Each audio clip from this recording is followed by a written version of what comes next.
I love my child, I love my mother so much that I couldn't survive if anything happened to them. It's like, you have some serious thinking to do about that. It's like, you really want to curse someone with that kind of love, do you? I couldn't live without you. It's like, my God, get away from me. Really. It's terrible. That's the Oedipal mother, right? That's like, I'll forgive you no matter what you do. It's like, really? No matter what I do, eh? You are not my friend. That's for sure. Not at all. It's a horrible thing to do to someone. That's the witch in the Hansel and Gretel story. All gingerbread and outside to the lost kid. Inside, you feed them candy and make them fat and eat them. Right, that's Hansel and Gretel. That's the Oedipal mother. That's one of Freud's major discoveries. It's a major discovery. It's like the devouring force of love. You want the person to be able to stand on their own, and the price you pay for that is that you stand on your own. It's like, good to have you around. I'm glad you're here, but if tragedy, if and when tragedy strikes either of us, I hope that one of us is standing when it blows past.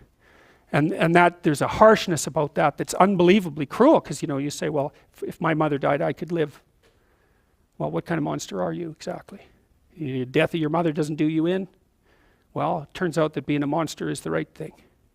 So, and that's a rough thing to learn. But it's necessary to learn. Because it also makes you, at some point, for example, as you get older, by the time you're in your mid-20s, something like that, you should start having a relationship with your parents that's approximately one of peers. And you can tell if you have that, so here's a little trick you can use. So you have parents, obviously, they have friends. You probably care what your parents think, I would imagine. Do you care what their friends think of you? And the answer to that is, well, not nearly as much. And so then I would say, well, why do you care what your parents think of you then? They're the same people. You know what I mean? It's just luck of the draw that your parents are someone else's kids' friends. They don't think the same way about them that you do. Well, that's where you see that you have a projection, right? If by the time you're 30, if what your parents think of you matters more than what, say, a random set of their friends think of you, then you've still got your parents confused with God. That's one way of looking at it. You've still got them confused with an archetype, and you're still a child. And you might think, well, it's pretty damn rude not to think about what your parents think of you anymore, not to care.